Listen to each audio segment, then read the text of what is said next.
బిడ్డలకు నూతన సంవత్సర శుభాకాంక్షలు.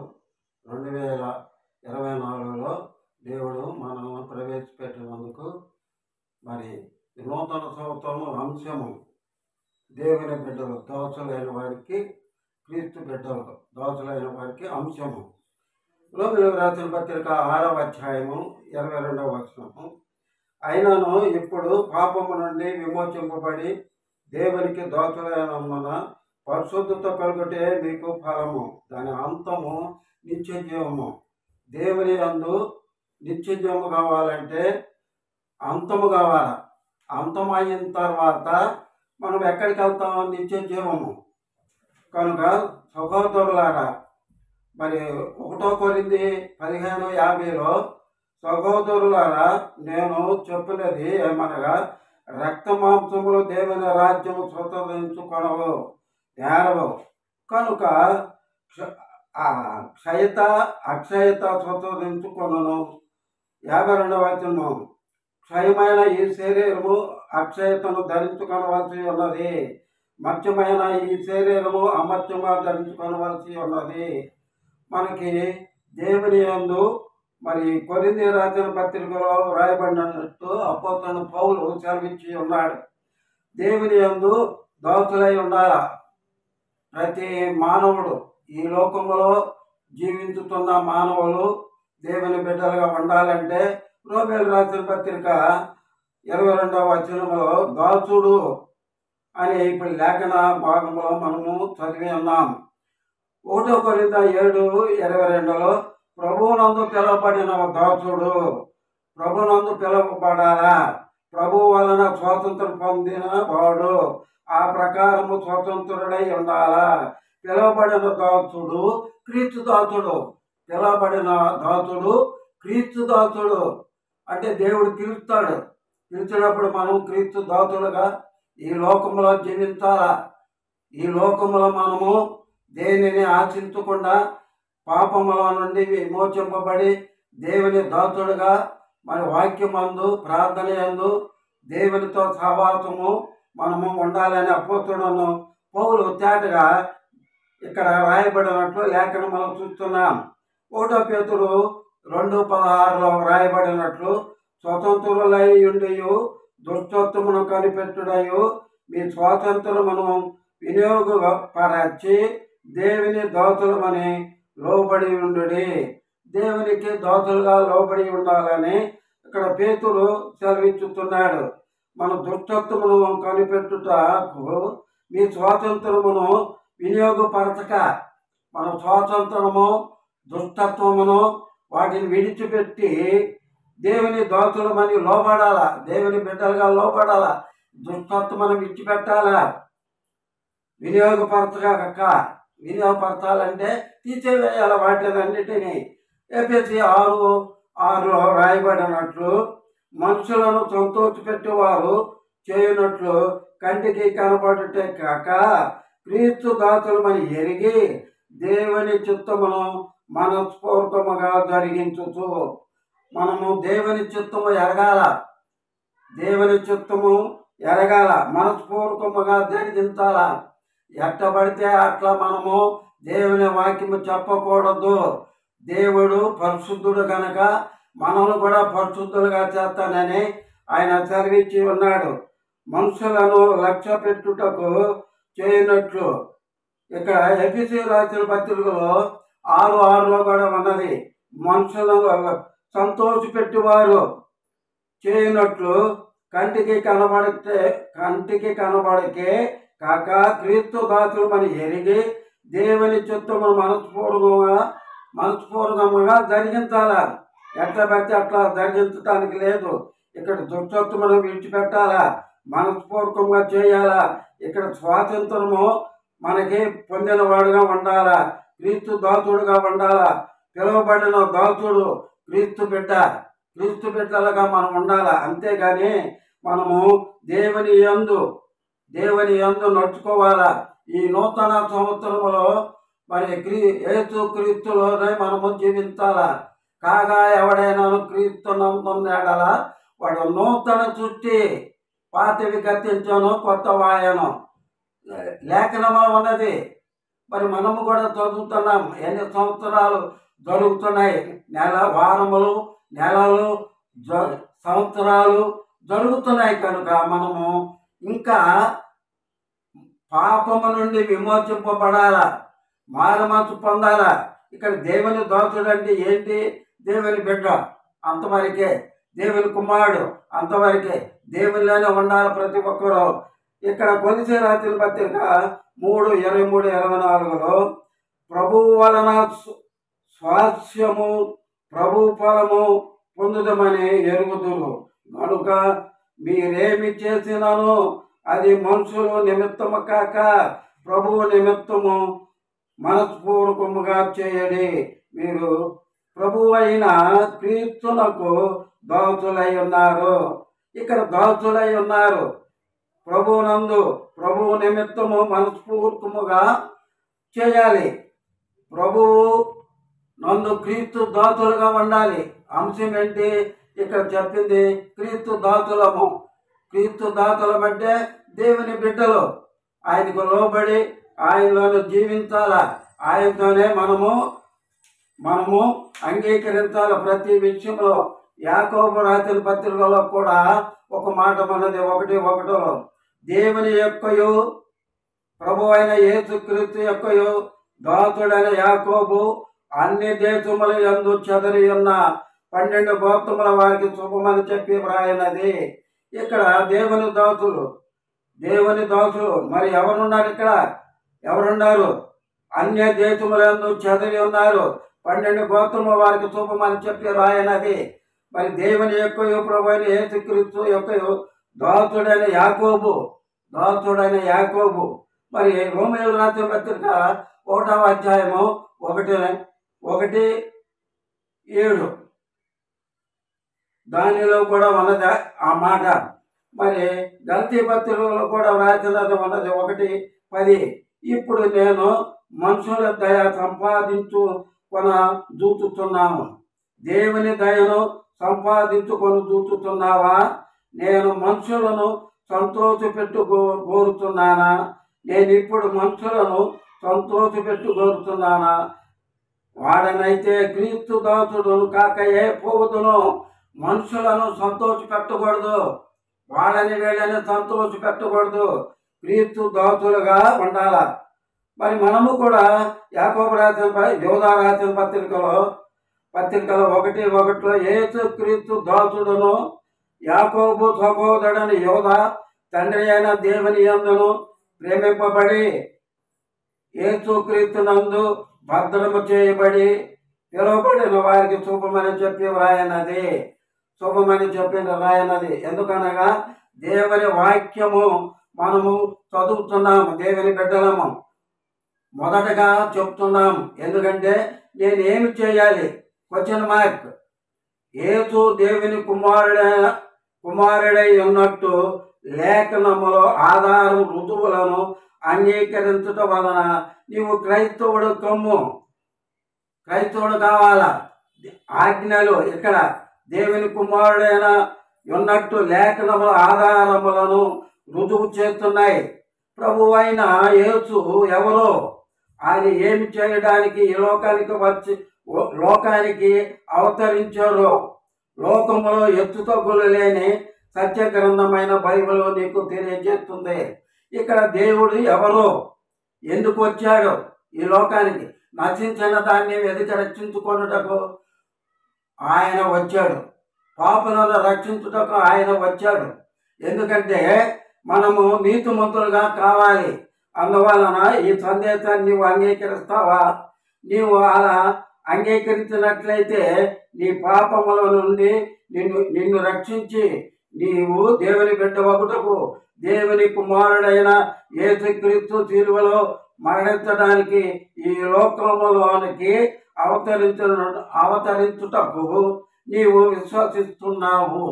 ఈ లోకంలో దేవుని కుమారుడైన ఆయన్ని నువ్వు విశ్వసించాలా, నమ్మాలా. నమ్ముట నీ వలనైతే నమ్మువారికి సమస్తము సాధ్యమని లేఖనములో ఉన్నది. కనుక మనము దేవుని యందు నడుచుకోవాలా, ప్రతి విషయంలో నడుచుకోవాలా, దేవునిలో జీవించాలా. మరి మనము దేవుని యందు ఎలా జీవించాలంటే అతిశయపడకూడదు. దేవునితోనే మనము అతిశయపడాలా, గర్వించాలా. నాకు దేవుడు ఉన్నాడు అని రేపుడి గురించి అతిశయపడకూడదు. సామెతల 27:1 ఉన్నది, రేపటి దినమును గురించి అతిశయపడకము. ఏ దినమున ఏమి సంభవించునో అవి నీకు తెలియదు. ఏ విషయములను గురించి అతిశయపడుతున్నావా? దేని యందు అతిశయపడుతున్నావా?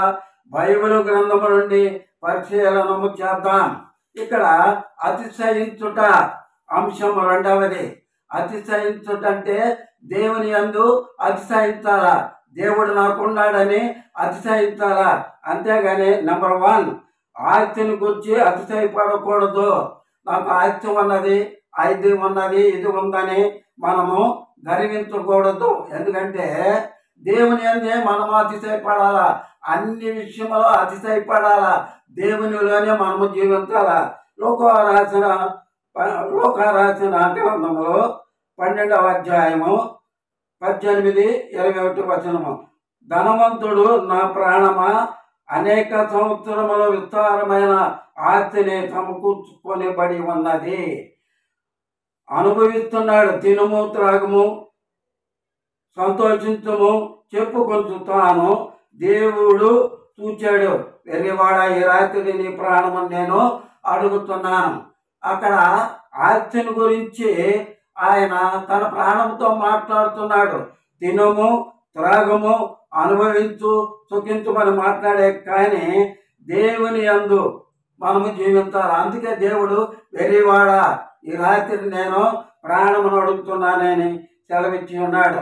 1 తిమోతి 6:6-10 వరకు సంతృష్టి సహితమైన దైవభక్తి గొప్ప లాభకరమైనది అని ఉన్నది లేఖనములో. మరి మనం ఏ భక్తిలో ఉన్నాం? దైవ భక్తిలో ఉన్నామా లేదా? యోబు గ్రంథము 1:22 యోబు యెహోవా ఇచ్చెను, యెహోవా తీసుకొని పోయాను, యెహోవా నామమును స్తుతి కలుగునగాక. యెహోవా నామము చూసారా? యెహోవా నామమునే జరగాల. యెహోవా ఇచ్చెను, యెహోవా తీసుకొని పోయాను అంటే మనం మరణిస్తాం. తీసుకొని పోయానంటే మరణము. ఇక్కడ యోబు గ్రంథంలో ఒక మాట ఉన్నది. యోబు గ్రంథంలో మరి నా సేవకుడైన యోబు అన్నాడు. మరి యోబు ఏం చేశాడు? ప్రార్థనలు ఏం చేశాడా? బోధకులు బోధించాడా? బాప్తిసాలు ఇచ్చాడా? ఏమీ లేదు. యోబు నా సేవకుడైన యోబు అనే దేవుడు మాట్లాడాడు. యోబు ఆయన విజ్ఞాపనతో దేవుణ్ణి మొరపెట్టాడు. విజ్ఞాపన ప్రార్థన చేశాడు యోబు. అది యేసయ్యకు తెలుసు కాబట్టి అందువలన నా సేవకుడు ఆయన యోబు అని సంబోధించాడు దేవుడు. మరి మనము కూడా మన పట్ల దేవుడు సాక్ష్యం పలకాల. మనము వాక్యం చెప్తున్నామా, ప్రార్థన చేస్తున్నామా, పాటలు పాడుతున్నామా, దేవుళ్ళు ఎదుగుతున్నామా? దేవుడే మన పట్ల సాక్ష్యం పలకాల. సాక్ష్యం అంటే ఆయన కుమారులు కాబట్టి మనం ఎలా చేస్తున్నాం పని, ఎలా పనిలో ఉన్నాం, ఎలా ప్రార్థనలో ఉన్నాం, ఎలా సేవ అధికంగా చేస్తున్నాం అన్నది ఆయన చూస్తున్నాడు. ఆకాశం అందున్న దేవుడు నరులను పరిశీలించే దేవుడు ఆయన.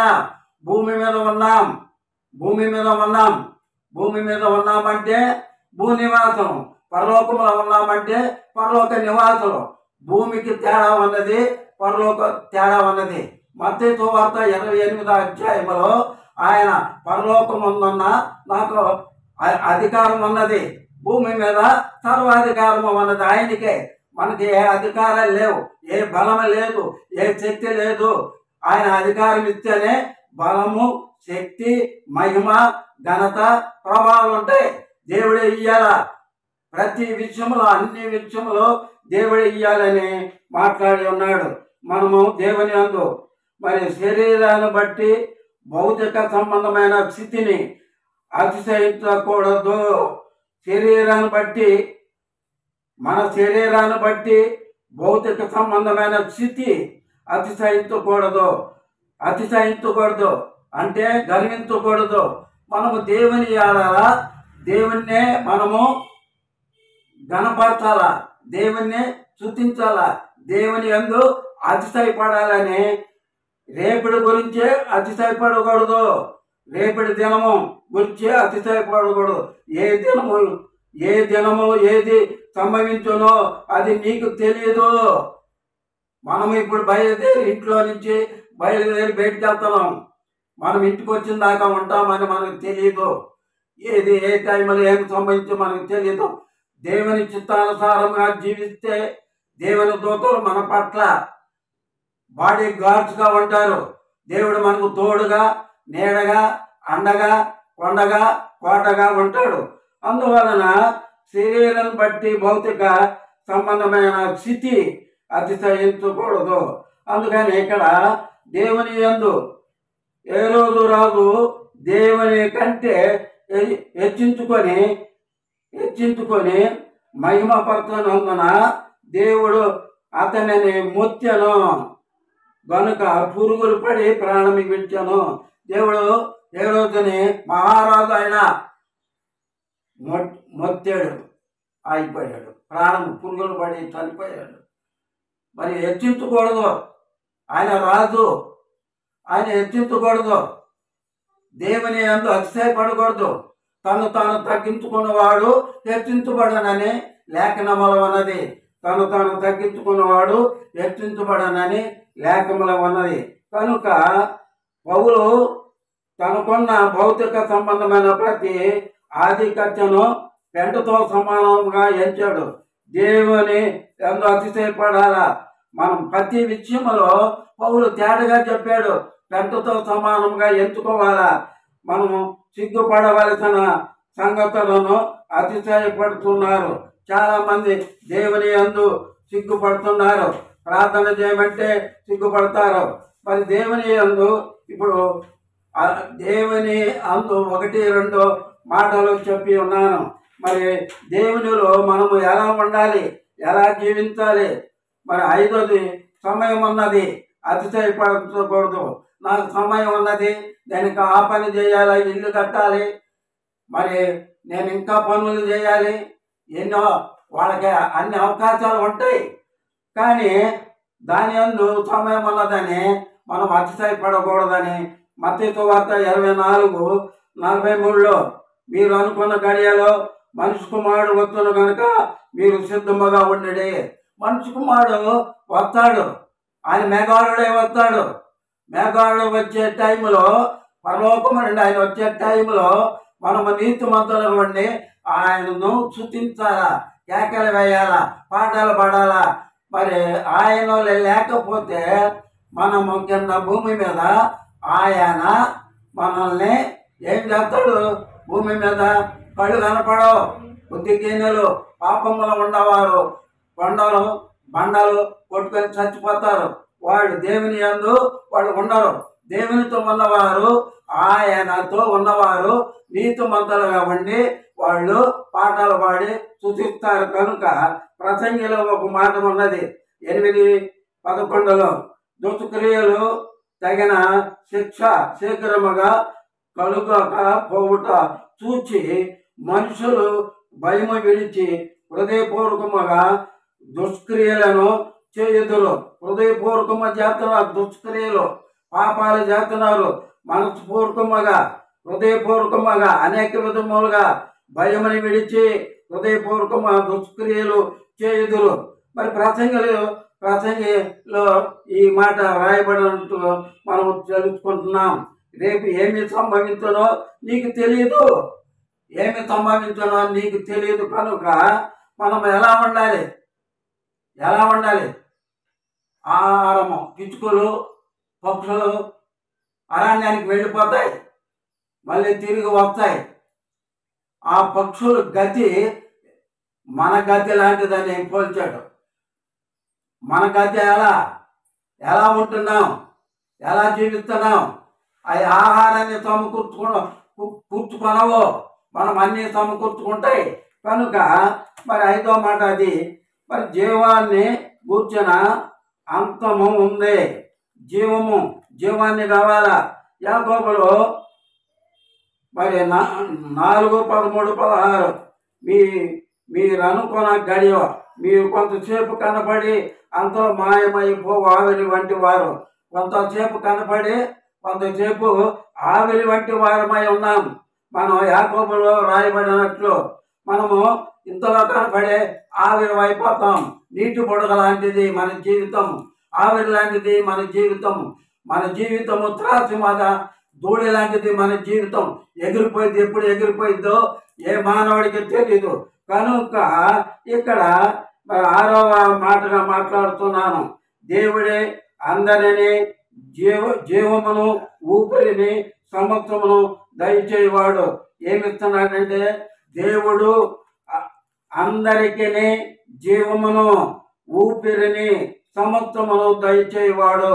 అందరికి ఊపిరి, అందరికి ఊపిరి. మానవుడికి ఆదాము మొట్టమొదట చేసినప్పుడు ఆయనకి మట్టి చేసి, దేవుడి చేతితో మట్టి చేసి ఒక బొమ్మను చేసి ఆయన ఆత్మ, ఆయన జీవము ఆత్మ రెండు కలిపి ఆ మట్టికి పోసాడు. కనుక నరుడు జీవాత్మ అయ్యాడు. నరుడికి జీవాత్మ కావాలా? ఆత్మ ఉంటేనే నరుడు అవుతాడు. మరి మంచి కొత్త బొమ్మకి జీవము లేకపోతే ఏముంది? అది బొమ్మే. కనుక నరుడు జీవాత్మ అయ్యాడు. ఆయన ఆదాము. మరి కడపటి ఆదాము ఎవరు? క్రీస్తు. మొదట ఆదాము ఆయన, కడపటి ఆయన ఆదాము క్రీస్తు. మనకి వాక్యము సెలవిస్తున్నది. కనుక మనము యాకోబు 1:17 దీనులైన సహోదరుడు తనకు కలిగిన ఉన్నత దశయందు అతిశయింపవలెను. ధనవంతుడై సహోదరుడు తనకు కలిగిన దీన దశయందు అతిశయపడను. అతిశయపడాల, దీన దశ ఉండాలి. అంటే సాత్వికము ఇవన్నీ ఉన్నాయి, ఫలాలు ఉన్నాయి మనకి. గలతి 5:22 ఆత్మ ఫలాలు ఉన్నాయి, 9 ఉన్నాయి. ఆ 9 మనకి వర్తించము, చదవరు. ఎందుకంటే ఆత్మ ఫలాలు ఉన్నాయి, జీవ కిరీటాలు ఉన్నాయి. అందువలన మీరు ప్రతిదీ చదవాల బైబిల్లో. గలతి అపోస్తలుడు పౌలు ఆత్మ ఫలాలకి లిఖింపబడ్డాడు కనుక మనకి ఇచ్చాడు. ఆ ఇచ్చిన ఏంటి? సాత్వికము, దీనమనసు, దయాలత్వము, సమాధానము, ఆచార నిగ్రహము చాలా ఉన్నాయి. ఆ 9 ఉన్నాయి. ఆ 9 ఉన్న తర్వాత మనం ఏమి అనుభవిస్తున్నాం? అందులో ఫలాలు, జీవ కిరీటాలు, అక్షయ వాడబారిన మహిమ కిరీటాలు ఉన్నాయి, దాతబడి ఉన్నాయి, భద్రపరచు ఉన్నాయి. మహిమ కిరీటాలు ఎక్కడ ఉన్నాయి? పరలోకములో ఉన్నవు రాజ్యము, పరలోక రాజ్యము, దేవుని సింహాసనమైన రాజ్యము, యుగయుగము నుండే రాజ్యము, అది తరతరాలు నిలిచే రాజ్యం. అది దేవుని రాజ్యము. అది మనం ఇక్కడ ఈ లోక యాత్ర. ఇది ఈ లోక యాత్ర. కొంతకాలం ఉండి కొంతకాలం పోయే దాని గురించి జనులు ఆ సమత్వాన్ని మరి అయి కట్టాలా, అయి చేయాలా, ఈ చేయాలి, ఈ చేయాలా. సూర్యుని కింద లాభకరమైన ఏది లేదని ప్రసంగిలో ఉన్నది. ప్రసంగి భక్తుడు అక్కడ రాశాడు, సమత్వము వ్యర్థము, సమత్వము వ్యర్థము, సమత్వము వ్యర్థము. భూమి మీద ఏది ఉండదని ప్రసంగిలో ఉన్నది మాట. సమత్వము వ్యర్థమని పలికాడు. అన్నీ సంపాదించుకున్నాడు, నారు నాటుకున్నాడు, మరి కాలువలు తవ్వించుకున్నాడు, వృక్షాలు నాటుకున్నాడు, పనిగత్తులు ఉన్నారు, భార్యలు ఉన్నారు, అనేకులు ఉన్నారు. ఆయనకి చివరిగా సూర్యుని కింద లాభకరమైనది ఏది లేదన్నాడు. ఒక్క మాటలో తేల్చేసాడు ఆయన. మనం కూడా అంతే. మన జీవితాలు ఎంత సంపాదించినా దేవుడు మన హృదయంలో లేకపోతే, నీ హృదయంలో కొంచెము నాకు చోటిమని సెలవిచ్చి ఉన్నాడు ఆయన. నీ హృదయం అడిగాడు, నీ ఆస్తిని అడగలేదు, నీ ధనాన్ని అడగలేదు, నీ మేడ మిద్దలు అడగలేదు, నీ పొలాలను అడగలేదు. నీ హృదయంలో కొంచెం చోటిమన్నాడు. అందుకే ఇర్మియాలో ఉన్నది, మరి యెహెజ్కేలు గ్రంథంలో ఉన్నది, దేవానాయంతో శుద్ధ హృదయం కలుగు చేయమని మరి 51:10 ఉన్నది. శుద్ధ హృదయం అంటే మంచి హృదయము. చూసారా? దేవానాయంతో శుద్ధ హృదయము కలుగు చేయము. నా అంతరంగంలో స్థిరమైన మనసు నూతనముగా పుట్టించము. ఈ సంవత్సరం ఇది కావాలా? ప్రతి మానవుడికి ఇది కావాలా? కొత్తగా జన్మించిన బిడ్డకి, పాపులకి, అందరికీ ఇది కావాలా? ఎందుకంటే దేవునిలోనే జీవించాలా. కాగా ఎవడైనాను క్రీస్తునందున్నెడల వాడు నూతన సృష్టి, పాతవి గతించను, కొత్త వాయన ఉంది. ఎన్ని సంవత్సరాలు మన జీవితము గడిచిపోయినాను, ఇకనైనా 2024లో ఒక మాట ఉన్నది. యెషయా గ్రంథము 40 అధ్యాయము 31 వచనములో, యెహోవా కొరకు ఎదురు చూచువారు నూతన బలము పొందెదరు. అబ్బా, నూతన బలము పొందెదరు. ఎదురు చూడాలా, ఆయన గురించి ఎదురు చూడాలని లేఖనములు ఉన్నది. ఎంతవరకు మనం ఎదురు చూస్తున్నాం? యెషయా భక్తుడు ముందుగానే బయలుపరిచాడు, ఆయన కొరకు ఎదురు చూడమని బయలుపరిచాడు. మనము ఆ వాక్యము చదువుతున్నాం, ఎంతవరకు ఎదురు చూస్తున్నాం? దేవుని పట్ల ఎంతవరకు చూస్తున్నాం? ప్రార్థనలో అదే చెప్తున్నాడు. విలాప వాక్యము 2:18లో, సియోను కుమారి నదీ ప్రవాహం వలె, జల ప్రవాహం వలె కనుపాపక మిత్తను మెంపకుండా రేయ మొదటి దోమన ప్రార్థన చేయాలా? మనం చేస్తున్నామా ప్రార్థనలో మనం ఏ అంశంలో మనం ఉంటున్నాం? దేవునిలో ఎలా ఎదుగుతున్నాం? ప్రార్థన కొన్ని అంశాలు మాట్లాడదాం. ప్రార్థనలో ఇమిడి ఉన్న అంశాలు, ప్రార్థనలో ఏమున్నాయి, ఇమిడి ఉన్నాయని కొన్ని మనము గ్రంథమంలో తెలుసుకున్నాం. దేవుని స్తుతి ఆరాధన, దేవునికి స్తుతి ఆరాధన చేయాలా? అది ప్రార్థనలో ఇమిడి ఉన్న అంశములు. దేవునికి ఎల్లప్పుడూ స్తుతియాగము చేయదము. హెబ్రీ రాసిన పత్రిక 13వ అధ్యాయము 15. స్తుతి ఆరాధన ఆయన నామమున గుణ విశేషాలను మనము చేసుకోండి. దీని కొరకు నీవు కొంత సిద్ధపాటు కలిగి ఉండాలి. దేని కొరకు? గుణ విశేషాలను మనము చేసుకోండి అంటే దీని కొరకు నీవు కొంత సిద్ధపాటు కలిగి ఉండాలి. దేవుని యందు సిద్ధపాటు ఉండాలి. మరి మనము రెండవది ఉండాలా? ప్రార్థనలో ఒప్పుకోవాలా? ఏమని ఒప్పుకోవాలా? మన పాపములను క్షమించమని దేవుని వేడుకోవాలా. 1 యోహాను 1:9లో ఉన్నది ఆ మాట. పాపాలను క్షమించమని దేవుని వేడుకోవాలా, ప్రార్థించుకోవాలా. అయ్యా, నా పాపములన్నీ తీసేయాలని వేడుకోవాలా. నీవు తప్పిదాలు, అపజయాలు, పాపాలు నీవు చేయవలసినవి చేయకపోవటం, చేయకూడనవి చేయటము అన్నీ దేవుని సన్నిధిలో ఒప్పుకోవాలా. మరి వాటిపై జయము కొరకు, దేవుని కృప కొరకు వేడుకోవాలా. ఈ పాపాల గురించి ఒప్పుకొని వాటిపై జయము కొరకు, దేవుని కృప కొరకు వేడుకోవాలా. విశ్వాసముతో ఆయన క్షమాపణ స్వీకరిస్తాడు. అప్పుడు విశ్వాసం కావాలా. విశ్వాసం అన్నది నిరీక్షింపబడు నిజ స్వరూపము. పాపాలు అపజయాల మీద విజయం సాధించాలా. పాపాలు అపజయాల మీద విజయం సాధించు. దీని తర్వాత ధైర్యముగా ఇతరుల గురించి ధైర్యముగా ప్రార్థించు. ఈ పాపాలన్నీ విడిచిపెట్టి విజయం సాధించాలా. విజయం సాధించాలంటే మనము ప్రార్థనలో ఇమిడి ఉండాలా. అనుదినమ ప్రార్థనలో చేయాలా.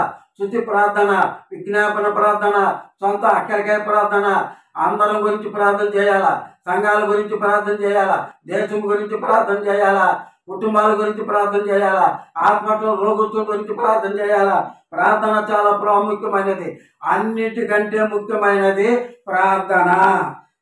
మూడవది విజ్ఞాపన ప్రార్థన. ఇతరుల పక్షముగా దేవుణ్ణి వేడుకొనుట. ఇతరుల గురించి మనం వేడుకోవాలంటే విజ్ఞాపన చేయట. యెహెజ్కేలు గ్రంథము 22:30, 1 తిమోతి 2:1 విజ్ఞాపన నీ యందు ఒక లిస్టు ఉంచుకో. విజ్ఞాపన చేయాలంటే నీవు ఒక లిస్టు ఉంచుకో. ప్రార్థన అంశాలతో నీ మనసు నింపుకో. లిస్టు ఉండాలా. ప్రార్థన అంశాలు నీ హృదయంలో నింపుకోవాలా, నీ మనసులో నింపుకోవాలా. హృదయపూర్వకంగా ఇతరుల కొరకు ప్రార్థించు. ప్రార్థనలో క్రమము ఏమిటంటే దేవుడు మొదటి స్థానం. చాలా మంది మొదటి స్థానం ఇట్లేదు ప్రార్థనలో దేవునికి. దేవునికి మొట్టమొదటి స్థానము ప్రార్థన. ఇతరుల తర్వాత స్థానం నీవు, ఇతరుల గురించి స్థానము. ఆఖరి స్థానము మనది. ఆఖరి స్థానము మొదటిగా ఉండకూడదు. మనము ప్రార్థన దేవునికి ప్రాధాన్యత ఇవ్వాలా. మొదటి ప్రార్థన మరి మొదటి స్థానంలో ఉండాలా. దేవునికి మనం ప్రార్థన చేసే అంశము.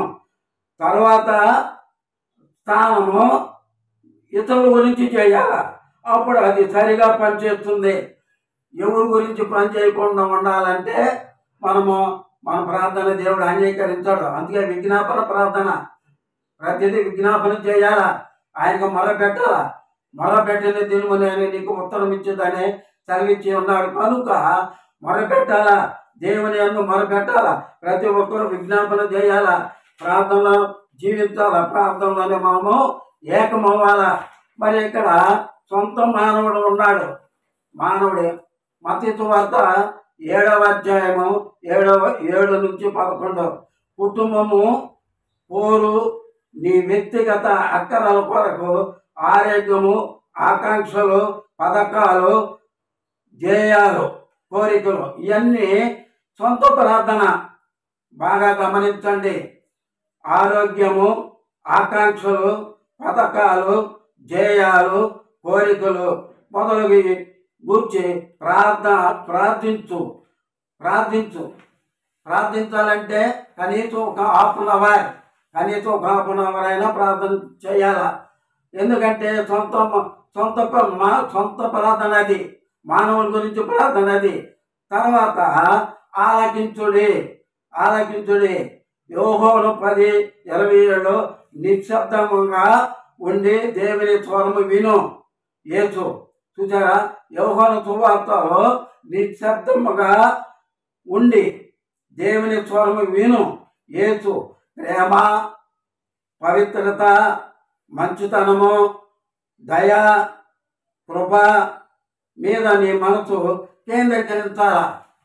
మనం ఎలా ఉండాలా, ఆలకించాలంటే దేవుని యందు ప్రేమ కలిగి ఉండాలా, పవిత్రత కలిగి ఉండాలా, మంచితనం ఉండాలా, దయ ఉండాలా, కృప ఉండాలా.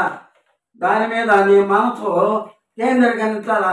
ఎక్కడికి పోకూడదు, అటుకు పోకూడదు, ఇటుకు పోకూడదు, అటు బయటికి పోకూడదు. నీ మనసు కేంద్రీకరించాలా. నీవు ఆయన మెల్లని స్వరము వింటే మంచిది. ఒకవేళ ఆయన మెల్లని స్వరము విననట్లయితే చింతించవద్దు. మెల్లని స్వరము వినకుండా ఉంటే నువ్వు బాధపడద్దు, చింతించవద్దని ఇక్కడ తేటగా ఉన్నది. అలాగే యేసు మీద మనసు లగ్నం చేయి. యేసు మీద లగ్నము చేసి యేసుతో సహవాసించి ఆయనకు సన్నిహితుడు కమ్ము. చూసారా ఎంత మాట మాట్లాడుతున్నాడు అక్కడ. మరి దేవునితో సన్నిహితం కావాలా, సంబంధం కావాలా. ఆయనను మనము ఒక తండ్రికి కుమారుడికి ఎలా సంబంధం కలుగుతున్నదో ఇక్కడ ఆయనకి సన్నిహితుడు కావాలంటే దేవుని బిడ్డగా ఉండాలా. యేసుతో సహవాసం కావాలా. ఆయనకి మనం తోడు, నీడ, అండ, కొండ, కోట, ఆశ్రమ తైలము, అభిషేకమైన తైలము, కొత్త తైలము ధరించాలా. కొత్త తైలము ఈ సంవత్సరం మన కొత్త తైలం అంటబడి ఉండాలని లేఖనంలో ఉన్నది. కనుక ఇక్కడ సన్నిహితుడు కమ్ము. ఆయన సజీవమైన ప్రేమగల సన్నిధిని నీ చుట్టూ ఉంచుతాడు. ఆయన సజీవమైన ప్రేమ చుట్టూ ఉంటుంది, ఎక్కడికి పోదు, నీ చుట్టే ఉండిద్ది. నీ సన్నిధి మనము ప్రార్థన చేస్తే ఎక్కడ ఉండాలా, దేవుని దగ్గరికి చేరిందని మనం గ్రహించాలా. మన మనసులో ఉంటుంది. అందుకు సజీవమైన ప్రేమ గల సన్నిధి నీ చుట్టూ నీలోనే ఉంటుంది.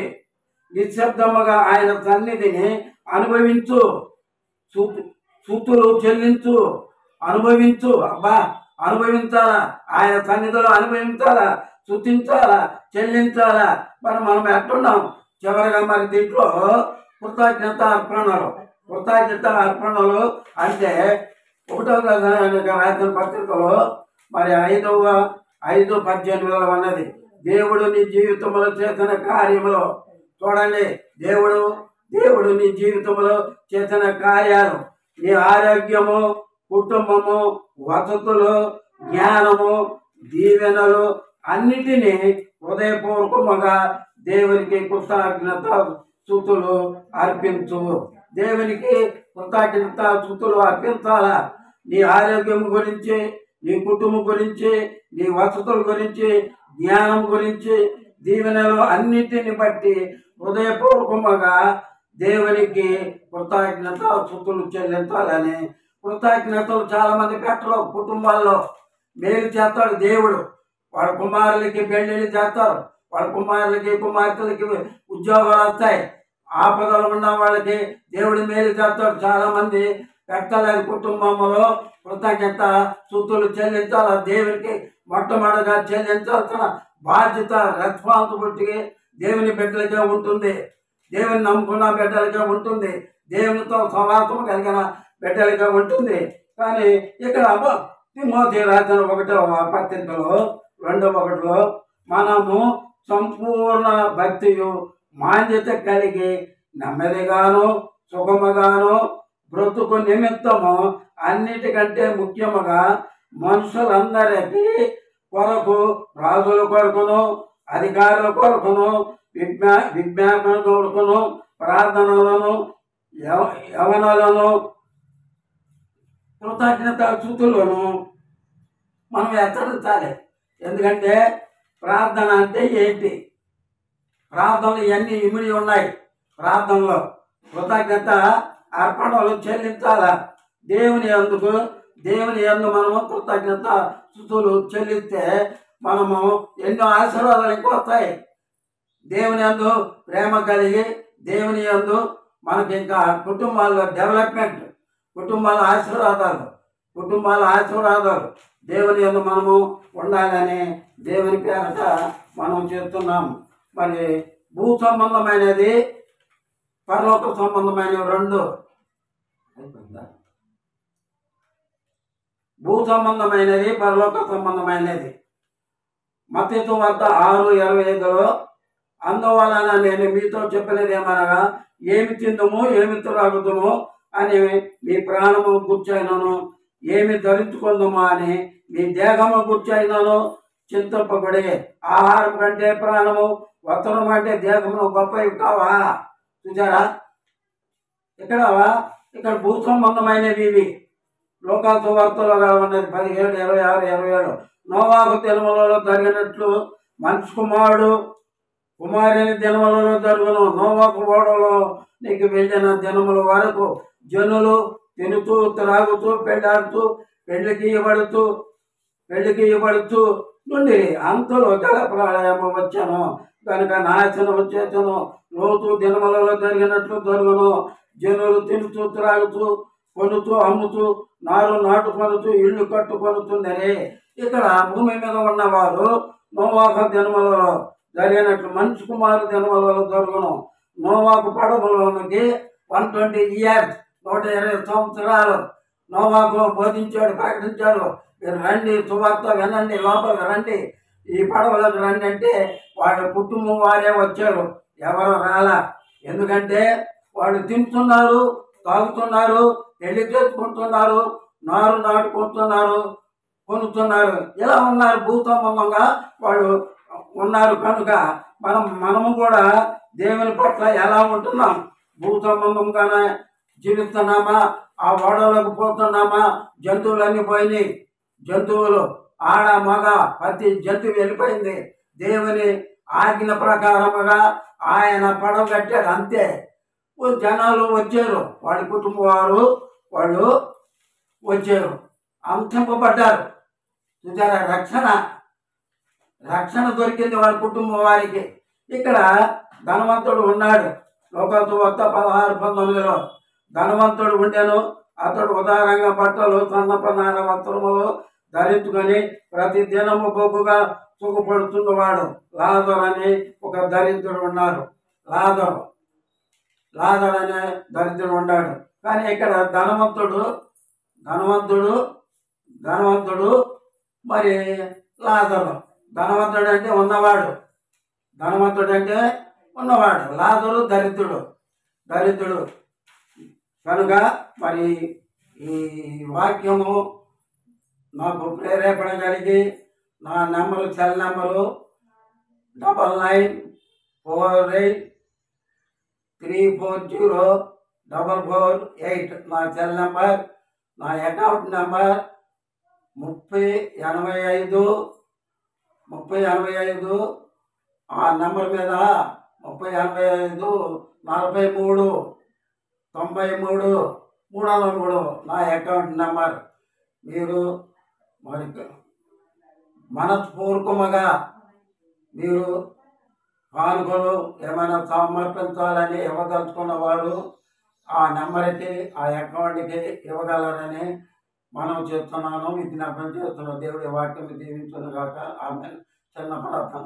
మహాన్నతుడా, మహాగణుడా, పరిశుద్ధుడా, ఈ సమయం నాకు అనుగ్రహించినందుకు నీకు వందనాలు. నీ వాక్యమునైనా నాకు నాయన పరలోకమైన దివ్యమైన వాక్యము నాకు అందించావు.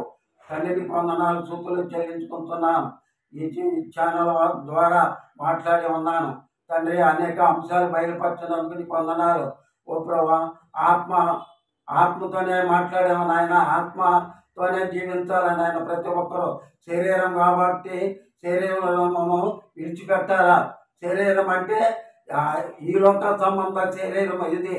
ఆత్మీయ ఆహారము కావాలా, ఆత్మీయ జీవితము కావాలా. కనుక తండ్రి ఈ ఛానల్ ద్వారా మాట్లాడి ఉన్నాను కనుక తండ్రి ఓ ప్రభా ఇంకా మాట్లాడాలని ఆశ ఉన్నది తండ్రి. ఓ ప్రభా ఈ కొద్ది మనవలు ఆలకించమని యేసయ్య ఘనమైన శ్రేష్టమైన నామమున మిక్కిలిగా వెనుమతి వేడుకుంటున్నాము తండ్రి.